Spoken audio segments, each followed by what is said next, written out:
নবীজি পাশে গেলেন, যে বলতেছেন আয়েশা এটা কি? নবীজি পুতুলটা, একটা পুতুল হাতে নিয়ে নবী বলতেছেন আয়েশা এটা কি?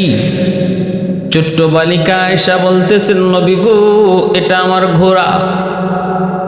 আল্লাহর নবী বলেন আয়েশা ঘোড়ার আবার পাখা হয় কেমনে?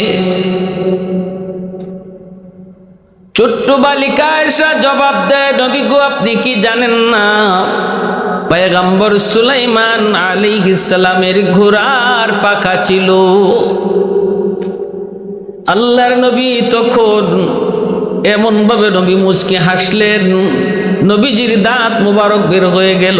পরবর্তীতে আম্মা জান তিনি নিজেই এই কথাটা বর্ণনা করেছেন, নবীজি ওই সময়ে এমন ভাবে হাসলেন, আম্মা জান বলেন নবীর দাঁত মুবারক পর্যন্ত দেখা গেল। এবং নবীজি বুঝে গেলেন এই ছোট্ট বালিকা আয়েশা তার কি পরিমাণ মেধা, কি পরিমাণ গুণ, কি পরিমাণ সৎসাহস। এক কথার দ্বারা নবীজি বুঝতে কোনো বাকি রইল না গো, কেন আল্লাহ পাক এই ছোট্ট বালিকাকে এই উম্মতের মা বানাইতে চায়।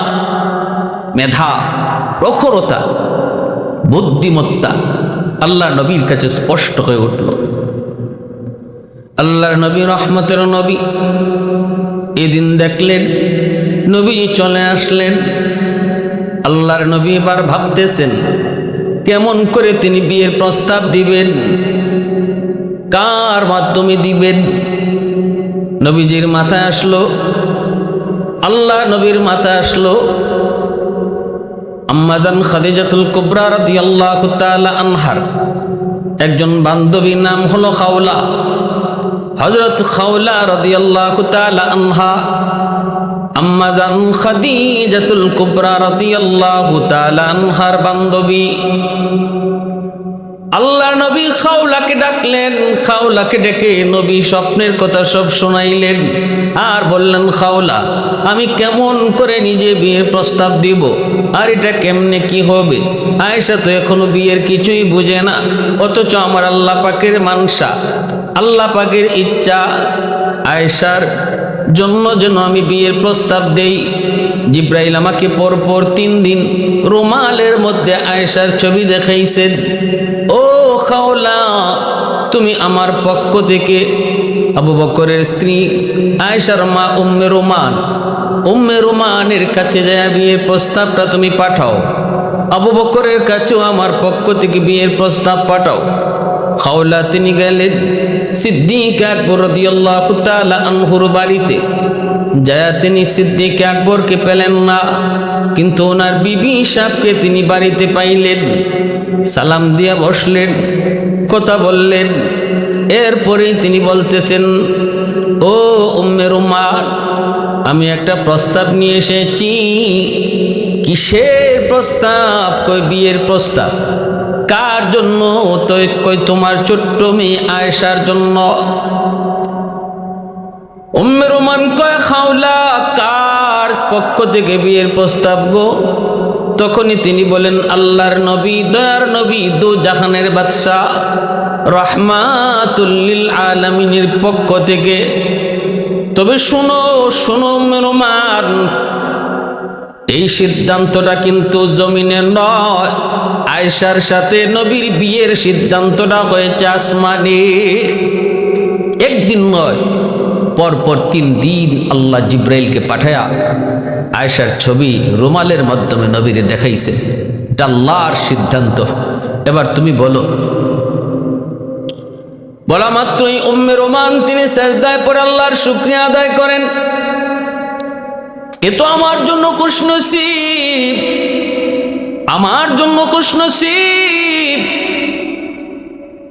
এখান থেকেই পরিষ্কার বুঝে আসে তৎকালীন সময়ে ছোট্ট মেয়েদের বিয়ে শাদী তাদের সামাজিক রুসুমে রেওয়াজের মধ্যে স্বাভাবিক ঘটনা ছিল। আমাদের সমাজের মতো যদি হইতো তাহলে মার আসমান ভাঙ্গিয়া মাথাত পড়তো। কই তো এটা কেমন কথা, আমার ছোট্ট মেয়ে এখনো তো বিয়ের কিছুই বোঝে না, কোন বিবেকে তুমি বিয়ের প্রস্তাব দিয়েছ?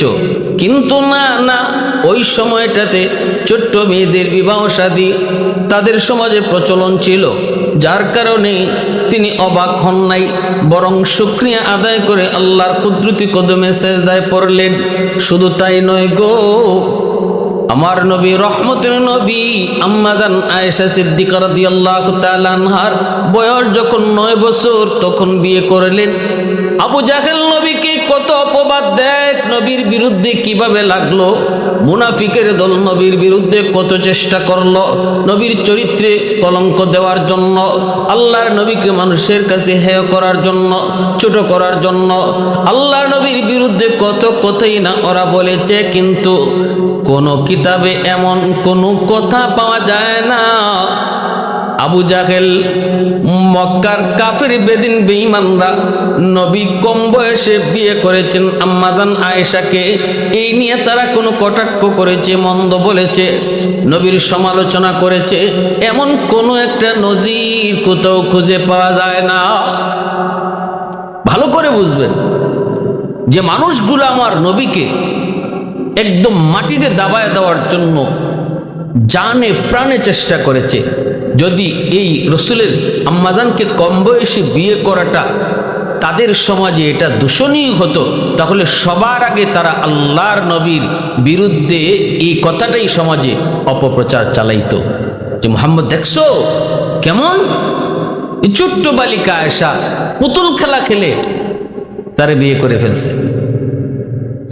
আমাদের সমাজের যে সমস্ত নাস্তিকগুলি তসলিমা মার্কা, যারা আজকে রসুলের এই বিয়েটি আল্লাহ নবীর মন্দ বলে, তাদের বোঝার স্বার্থে বলছি, একটু বিবেক খাটান, সুখে কথা কয়েন না, একটু বিবেক খাটায় কথা বলেন, একটু নিজের বিবেককে জিগান।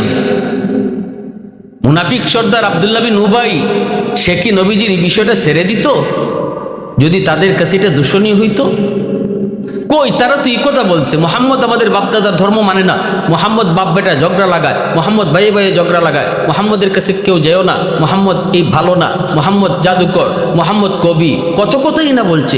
কিন্তু এই কথা তো কেউ বলতে পারে নাই আবু জাহেল উতবা সায়বা, মক্কার লিডার, কাফিরদের লিডার, মুনাফিকদের লিডার, কেউ এই কথা বলে নাই যে মোহাম্মদের চরিত্র নষ্ট। নাউজুবিল্লাহ মিন জালিক। আল্লাহ নবীর চারিত্রিক ব্যাপারে তারা কোনো দাগ, কোনো অপবাদ দেওয়ার সুযোগ পায় নাই। আর এই যুগে আইসা তসলিমা মার্কা মুনাফিকগুলি, নাস্তিকগুলি, তারা আজকে আমার নবীর চরিত্র নিয়ে কথা বলে। অপেক্ষা করে করে সিদ্দিক আকবর তিনি চলে আসলেন। আবু বকর সিদ্দিক রাদিয়াল্লাহু তাআলা আনহু আসা মাত্রই খাওলা রাদিয়াল্লাহু তাআলা আনহা তিনি বড় খুশি। সিদ্দিক আকবরকে দেখেই তিনি খুশি হয়ে গেলেন। আবু বকর, আমি তোমার কাছে এসেছি, কি ব্যাপার? কয় আয়েশার বিয়ের প্রস্তাব নিয়া। কার জন্য? কয় নবীর জন্য। সিদ্দিক আকবর এই কথা শোনার পর তিনিও আল্লাহ পাকের কুদরতি কদমে শুকরিয়াতান সেজদায় পড়ে গেলেন। আবু বকর সিদ্দিক বলে, খাওলা, মনে মনে এমন কত ইচ্ছা ছিল গো, নবীজির সঙ্গে আমার একটা সম্পর্ক করব, একটা আত্মীয়তার সম্পর্ক করব। আমার মনে মনে অনেক আশা ছিল, আল্লাহ পাক আমার মনের আশাটা মনে হয় পূরণ করেছে। কিন্তু খাওলা, একটা বিষয় আমার জানতে মন চায়।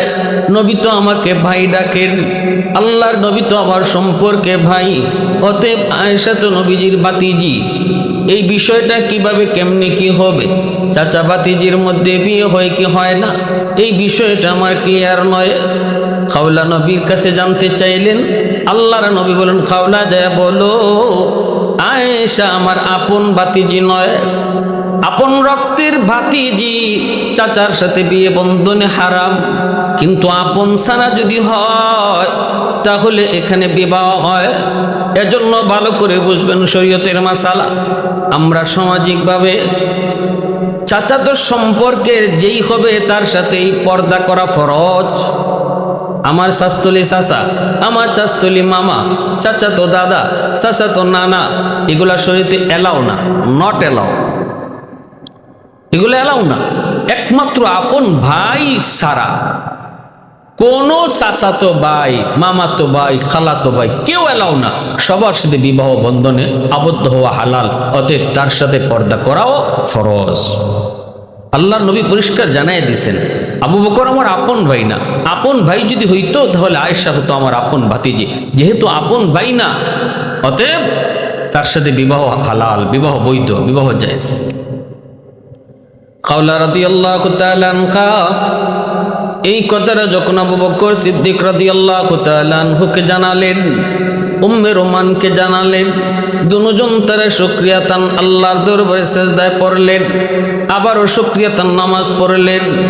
তারপরে জানায় দিলেন, যাও নবীকে যায় বলো আমরা খুশি মনে এই বিয়েতে রাজি। আল্লাহর নবীকে জানানো হয়, সাদা মাটা বিয়েটা হয়ে গেল। বিয়েটা হলো, খাওলা বের হয়েছেন। আম্মাদান আয়েশা সিদ্দিকা রাদিয়াল্লাহু তাআলা আনহা ছোট্ট বালিকা ওনাকে খুঁজে আনার জন্য, বিয়ের অনুষ্ঠান হবে খোঁজার জন্য বের হয়েছেন। ছোট্ট বালিকা আয়েশা কোথায়? খাওলা খুঁজে খুঁজে যায় বের করলেন। ছোট্ট বালিকা আয়েশা তার বিয়ের দিনও বান্ধবীদের সাথে পুতুল খেলায় মগ্ন। ওখান থেকে নিয়ে আসলেন আয়েশা অত্যন্ত অনাড়ম্বর সুন্দর একটা পরিবেশে অল্প কয়েকজন মানুষ নিয়ে বিয়ের আয়োজনটা হয়ে যায়, বিয়েটাও হয়ে যায়। আবু বকর সিদ্দিক রাদিয়াল্লাহু তাআলা আনহু নিজে বিয়ের খুতবা পড়েন, 500 দিরহাম মোহর ধার্য করে নবীজির সাথে বিয়ে হয় আম্মাদান আয়েশা সিদ্দিকা রাদিয়াল্লাহু তাআলা আনহার। আল্লাহ রাসূল সাল্লাল্লাহু আলাইহি ওয়াসাল্লাম বিবাহের পর আম্মাদানকে উঠায় নেন নাই, বাবার বাড়িতে রেখে দিয়েছেন। বিয়া কারে কয় আম্মাদান কিছুই বুঝলেন না। বিয়া হইছে এইদিকে আর উনিও ওইদিকে গিয়ে আবার পুতুল খেলায় মগ্ন হয়ে গেছেন, পুতুল খেলায় মগ্ন হয়ে গেছেন। তখন মা উম্মে রোমান উনি একটু চিল্লাচিল্লি করছে, মারে তুই তো এরকম এত খেলাধুলা করিস না। একদিন খেলাধুলা যাওয়ার জন্য তিনি আটকায় রাখছেন। আম্মাদান একটু বকাবকি শুনছেন মার কাছ থেকে। তো ছোট্ট বালিকা তো কিতাবের মধ্যে আসছে আম্মাদান একটু চটপটে ছিলেন, একটু চঞ্চল ছিলেন। ছোটবেলা থেকে একটু চঞ্চল ছিলেন, খেলাধুলায় দৌড়াদৌড়িতে একটু কি ছিলেন। তো একটু মা বকাবকি করছেন, নবীজি আসছেন দেখার জন্য। দেখেন বালিকা আয়েশা তিনি দরজার পাশে দাঁড়ায় কাঁদতেছেন। আল্লাহ রাসূল সাল্লাল্লাহু আলাইহি ওয়াসাল্লাম আয়েশা বলতেছেন, মা আমি না আপনাকে বলেছি আয়েশাকে কিছু বলবেন না, আপনি আয়েশারে ধমক দিলেন কেন? আয়েশা কেন কাঁদে? উম্মে রোমান বলেন, নবী গো আমি তো কোনোভাবেই তারে ঘরে রাখতে পারি না, খালি খেলার খেলা, পুতুল খেলায় বড় পাগল। আমি কিছু বললেই বাবার কাছে আমার বিরুদ্ধে নালিশ দেয়া দেয়। কিছু বলি নাই গো নবী, কয়েকটা কথা কইছি, খালি যেও না। এমনি অভিমান করে কান্না শুরু করেছে। আল্লাহর নবী মুচকি হেসে বলেন, অনুরোধ করে গেলাম আপনাকে অন্তত আমার খাতিরে আয়েশারে কিছু বলবেন না। খেলতে মন চায় খেলার সুযোগ দিবেন।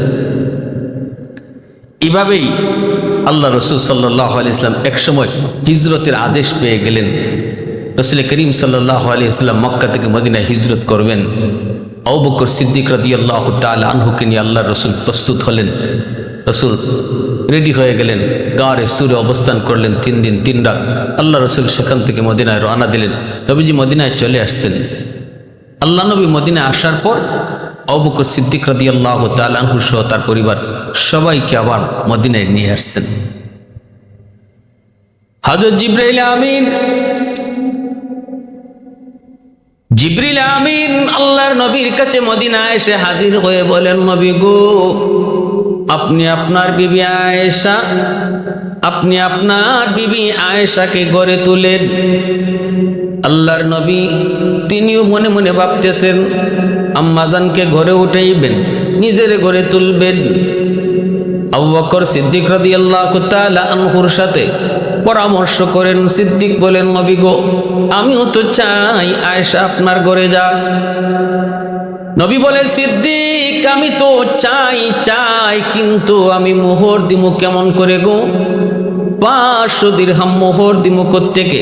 সিদ্দিক আকবর রাদিয়াল্লাহু তাআলা আনহু সাথে সাথে তিনি ঘরে চলে গেলেন। 500 দিরহাম নবীকে হাদিয়া দিলেন।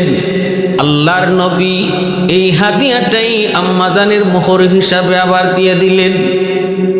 এর এরপরে নবীজি আম্মাজানকে নিজের করে উঠাইলেন।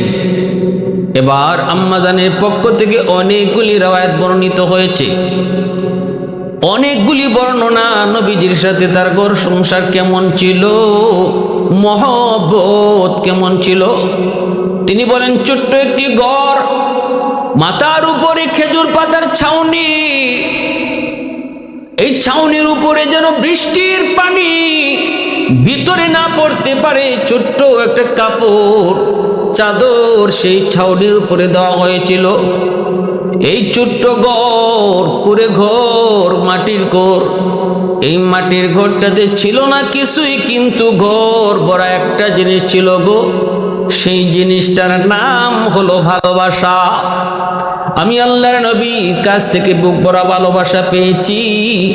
মখমলের বিছানা পাই নাই, সোফা পাই নাই, এসি পাই নাই, কিন্তু ভালোবাসা পেয়েছি, ভালোবাসা পেয়েছি, বুক ভরা ভালোবাসা পেয়েছি। আল্লাহর নবী আমাকে কি পরিমাণ ভালোবাসতেন। নবী আমার যেই গ্লাসটাতে আমি পানি পান করতাম, আল্লাহর নবী বলতেন, আয়েশা অর্ধেকটা পানি আমারে দিও, পুরাটা খায়ও না। অর্ধেক পানি যখন আমি নবীকে দিতাম, আল্লাহর নবী এই আমার খাওয়া পানিটা তিনি খাইতেন, কিন্তু খাওয়ার সময়ও আমার ঠোঁটটা যেই জায়গায় লাগায় আমি পান করেছি, গ্লাসের ওই জায়গাটাতেই নবীজি নিজের ঠোঁট লাগায়া পানি পান করতেন, আর আমার দিকে মুচকি হেসে নবী হাসতেন। শুধু তাই নয়, গোশত খেয়েছি। নবীজি বলে, আয়েশা হাড্ডির গোশতটা সব চাবা খেও না, আমাকে কিছু দিও। আমি যদি হাড্ডির গোশত নবীকে দিতাম, মায়ার নবী আমি যেখানে লাগে দাঁত লাগায় কামড় দিয়েছি, ওই জায়গাটাতেই তিনি কামড়ায় গোশত খাইতেন, আর মহব্বত তিনি বুঝাইতেন, ভালোবাসা তিনি বুঝাইতেন। আমিও আল্লাহর নবীকে আমার জানের চেয়েও বেশি মহব্বত করতাম। ভালোবাসা ছিল কি পরিমাণ, কি পরিমাণ মধুর সম্পর্ক ছিল। ভাইরা বন্ধুরা, রসুল যখন মসজিদের দিকে যাইতেন, আম্মাজান একবার ওযু করেন, নবীজি মসজিদে যাইতেছেন, আল্লাহর নবীকে তিনি পানি ছিটা দিছেন, নবীজি মুচকি হেসে চলে গেছেন। আল্লাহর নবী ছোট্টবেলা আম্মাজানকে নিয়ে তিনি দৌড় প্রতিযোগিতাও দিয়েছেন, এমন একটা জায়গা যেখানে কেউ নাই। নবীজি বলছেন, আয়েশা চন্দনীরা চলো আমরা দৌড় প্রতিযোগিতা দেই, কে আগে চলে যায়। আম্মাজান বলেন, আমি পাতলা ছিলাম, ছোট্ট ছিলাম, আমি নবীর আগে চলে গেলাম, আমি জয়ী হলাম। নবীজি তখন বলেছিলেন, আয়েশা আরেকবার দৌড় প্রতিযোগিতা হবে, তবে আজ নয়। যেদিন আমি ভারী হয়ে গিয়েছি, আমার যখন বয়স বেড়ে গিয়েছে, কোনো একদিন আবার এই চাঁদনি রাতে এই রাস্তা দিয়ে আমি আর রসুল কোথাও যাইতেছিলাম। নবীজি বলে, আয়েশা মনে আসেনি, আজ থেকে কয়েক বৎসর আগে এই জায়গায় এই সমতল ভূমিতে তোমাকে নিয়ে আমি দৌড় প্রতিযোগিতা দিয়েছিলাম, তুমি জয়ী হয়েছিলে, আজ চলো আবার প্রতিযোগিতা করি। আম্মাজান বলেন, আমি ওই দিন ভারী হয়ে গেছি, দৌড় দিয়েছি নবীর সঙ্গে, নবী আমাকে পিছনে রেখে আগে চলে গেছেন। এরপরে নবী আমাকে বুকে জড়ায় বলছেন, আয়েশা ওই দিনের বদলা আজ আমি নিলাম, ওই দিন হয়েছিলে তুমি জয়ী, আজ আমি হলাম জয়ী, সমান সমান। সুবহানাল্লাহ। ভালোবাসা বিয়ের আগে নয়, ভালোবাসা হবে বিয়ের পরে, স্ত্রীর সাথে আল্লাহ নবীর এই আদর্শ। আম্মাজান বলেন, মায়ার রসুল দয়ার নবী এতটা মহব্বত আমারে করতেন, এতটা ভালোবাসতেন, আমিও আমার জানের চেয়ে বেশি ভালোবাসতাম। একদিনের ঘটনা, রসুল ওযু করবেন, আম্মাজান বলেন, আমি একটা জল চোখে দিছি, নবীরে গেছি, রাসূলুল্লাহ আপনি বসেন, আমি ওযুর পানি দিচ্ছি। ওই জল চকিটা নবীজি যখন বসাইবেন, বসানোর সময় জল চকি আম্মাজান আয়েশা সিদ্দিকা রাদিয়াল্লাহু তাআলা আনহার একটা আঙ্গুলের উপর পড়ে গেল, আঙ্গুলের উপর পড়ে গেল। আম্মাজান পা সরাইতে পারেন নাই, নবীজি জল চকিতে বসে পড়লেন। বসা মাত্রই আম্মাজানের পার আঙ্গুলটা একদম থেতলে গেল, কিন্তু আম্মাজান উফ শব্দটা বলেন নাই গো, আহ শব্দটাও বলেন নাই। কারণ এখন যদি উফ বলেন তাহলে নবীজি জলচকি থেকে উঠতে হবে, নবীজি মনে কষ্ট পাবেন। এতটুকু কষ্ট আমি আয়েশা নবীকে দিতে পারবো না। প্রয়োজনে আমার আঙ্গুল সেচে যাক, আমার আঙ্গুল থেকে রক্ত বের হোক, তবু আমি নবীকে এই কথা বলবো না, নবীকে আপনি একটু উঠেন। আল্লাহ নবীকে ওযুর পানি দিতেছেন, নবীজি তো এদিকে জানেন না আম্মা জানের পায়ের থেকে রক্ত। আল্লাহ নবী তো টের পান নাই, টের পাওয়ার কথাও না। নবীজিকে ওযু দিতে ওযুর পানি গড়া দিতেছেন, ওযুর পানির সাথে নবীজি দেখতে পেলেন রক্ত পানির সাথে যাইতেছে। আল্লাহর নবী তো অবাক হয়ে গেলেন, ঘটনা কি ওযুর পানির সাথে রক্ত কেন? নবীজি এবার চমকে উঠলেন, পিছনের দিকে তাকাইলেন, দাঁড়ায় গেলেন। এরপরে নবী দেখেন আম্মা জানেন আয়েশা সিদ্দিকা রাদিয়াল্লাহু তাআলা আনহার পা মুবারক থেতলে সেখান থেকে রক্ত বের হচ্ছে। নবীজি সাথে সাথে জলচকিটা সরাইলেন। নবীজি বলতেছেন, আয়েশা, ও আয়েশা, এত কষ্ট তুমি কেন করলা? তোমার পায়ের উপরে আমি জলচকি নিয়ে বসে পড়েছি, এই জিনিসটা তুমি আমাকে একবারও বললা না কেন? আমি এত কষ্ট তোমাকে দিলাম, কেন তুমি আমাকে বললা না? রক্ত বের হচ্ছে। আম্মা জান তখন চোখের পানি মুছেন আর বলেন, নবী গো, কিসের পার কিসের হাত? আমি আয়েশার কলিজার মধ্যেও যদি আপনার জলচকি বসতো আর আমার কলিজা ছিদ্র হয়ে যেত, তবু আমি আপনাকে উঠেন গো নবী এই কথা বলে কষ্ট দিতাম না। আল্লাহু আকবার। মোহব্বত কাকে বলে? उल्फत में तेरी वैसे ने दंदान को तूरा, बू बकर उमर नक्श कदम तेरा न छूरा। उल्फत में तेरी वैसे ने दंदान को तूरा, बू बकर उमर नक्श कदम तेरा न छूरा। आयुशाक नबी वाक़ी असरार मदीना, सुल्तान का सुल्तान है सुल्तान मदीना। सरकार का सरकार है सरकार मदीना, गुलजार का गुलजार है गुलजार मदीना। अल्लाह ने मक्का ही में ये काबा बनाया, इस काबा का काबा तेरी मरकद को बनाया। ऐसा लम्हा जी चले जा राह मदीना, सुल्तान का सुल्तान है सुल्तान मदीना। सरकार का सरकार है सरकार मदीना, गुलजार का गुलजार है गुलजार मदीना। আম্মাজান বলেন, এতটা মহব্বত আমার অন্তরও ছিল নবীজির প্রতি, দুজনের ভালোবাসায় ছিল ঘরটা ভরপুর। তারপরেও রসুল আমার সাথে লেপের নিচে শুয়ে আছেন। আল্লাহর রসুল বলেন, আয়েশা, আমার ঠান্ডা লাগতেছে, তুমি আমাকে একটু উষ্ণতা দাও। আমি আল্লাহর নবীকে নিয়ে লেপের নিচে খাতার নিচে শুয়ে আছি, রসুলের ঠান্ডার সময় রসুলকে উষ্ণতা দিচ্ছি। ওই অবস্থায় আল্লাহর নবী হঠাৎ করে আমার ঘুম ভাঙলো, আমি দেখি নবী আমার পাশে নাই। আমি ঘুম থেকে উঠলাম, তাকে দেখি আমার পাশেই আল্লাহর নবী সাজদায় পড়ে আল্লাহর কাছে কাঁদেন। আম্মা জান বলেন, আমি এমন একদিন নয় গো, বহুদিন আমি পেয়েছি রসুল আমার পাশে শুয়ে আছেন, কিন্তু রাত যখন গভীর হতো আমি আয়েশা শুধু নয় দুনিয়ার সব মায়া মহব্বত কি পিছনে ফালায়া সেই মালিকের ভালোবাসাকে প্রাধান্য দিয়া নবী সেজদায় পড়ে যেতে। এত সুন্দর রূপসী একজন বিবি যাকে আল্লাহর নবী হুমায়রা বলে ডাকতেন, আল্লাহ নবী হুমায়রা বলে ডাকতেন। আল্লাহর নবী বিবিদের 9 জন বিবির মধ্যে আম্মা জান আয়েশা সিদ্দিকা রাদিয়াল্লাহু তাআলা আনহা তিনি ছিলেন একমাত্র কুমারী, তিনি ছিলেন একমাত্র কুমারী, আর সবাই ছিলেন বিবাহিতা।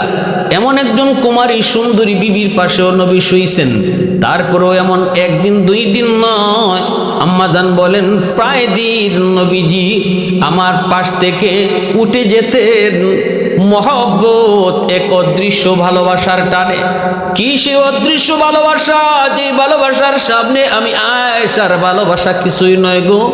তিনি আর কেউ নন, তিনি হলেন আমার আপনার মালিক, তিনি হলেন আমার আপনার মালিক, তিনি হলেন আমার আপনার মালিক। আলহামদুলিমান কদ্দার খাইরান ওয়া খাবালা, আলহামদুলিমান কদ্দার খাইরান ওয়া খাবালা, ওয়া শুকরু লিমান সাওয়ারা হুসনাও ওয়া জামালা, ফরদুন সামাদুন আন সিফাতিন খালকে বারিউন, রব্বুন আযালিয়ুন খালাকাল খালকা কামালা। মহব্বত আর ভালোবাসা একমাত্র কার জন্য? আম্মা জান আয়েশা সিদ্দিকা রাদিয়াল্লাহু তাআলা আনহা বলেন, আল্লাহর নবী রহমতের নবী একদিন আমার পাশে নাই। আমি ঘুম থেকে উঠে দেখি রুমেও নাই। আমি নবীজিকে খোঁজার জন্য বের হয়েছি।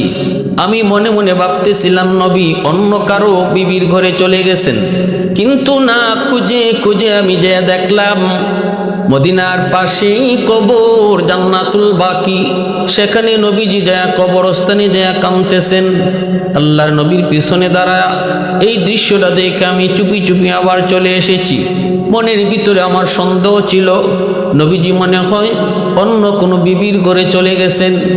আল্লাহর নবী ঘরের ভিতরে ঢুকার আগে আগে আমি আবার বিছানায় শুয়ে পড়ছি, যেন নবী টের না পান আমি যে নবীকে ফলো করেছি, সন্দেহ করেছি, এটা যেন আল্লাহর নবী বুঝতে না পারেন। আমি বিছানায় শুয়ে পড়েছি, ঘুমের বান করেছি, কিন্তু নবীজি ঘরের ভিতরে ঢুইকা তিনি আমার ঘন ঘন শ্বাস, এটা বুঝেই নবী টের পেয়ে গেছেন। নবী বলতেছেন, আয়েশা ঘটনা কি একটু কও, আয়েশা বলো কি ব্যাপার। তখন আমি ঘুম থেকে উঠছি, আল্লাহ রসুলকে বলতে যে রাসূলুল্লাহ কি হয়েছে? রসুল বলে মুস্কি আয়েশা বলে, আয়েশা কি হয়েছে তোমার কও তো, তুমি কইবা নাকি আমি আল্লাহরে কইমু জিব্রাইল পাঠাইতো? তখনই আম্মাজান ভয় পেয়ে গেছেন, ইয়া রাসূলুল্লাহ জিব্রাইল আসতে হবে না, নবীকে আমি আপনারে ফলো করছি, আমি মনে করছিলাম আপনি অন্য কোনো বিবির ঘরে গেছেন গা, এই জন্য আমি আপনারে ফলো করছি। জান্নাতুল বাকিতে দেখা আমি আবার পিছনে পিছনে তাড়াতাড়ি চলে আসছি শরম পাইয়া, যে হায় আমি ভাবছি কি আর রসুল করছেন কি। আল্লাহ রসুল বলে, আয়েশা আমি আল্লাহর রসুল, আমি আল্লাহর পয়গম্বর, কোনো নবী বা রসুল কখনো খেয়ানত করতে পারে না। এলেম ওয়ালা নবীর ওয়ারিস তারাও কখনো খেয়ানত করতে পারে না, নবীর ওয়ারিস খেয়ানত করতে পারে না, উলামায়ে কেরাম খেয়ানত করতে পারে না। এটা রসুলের গুণ, রসুলের আদর্শ। রসুল বলে, আয়েশা আমি নবীর আল্লাহর পয়গম্বর, আমি নবী, আমি রাসূল, খেয়ানত করতে পারি না।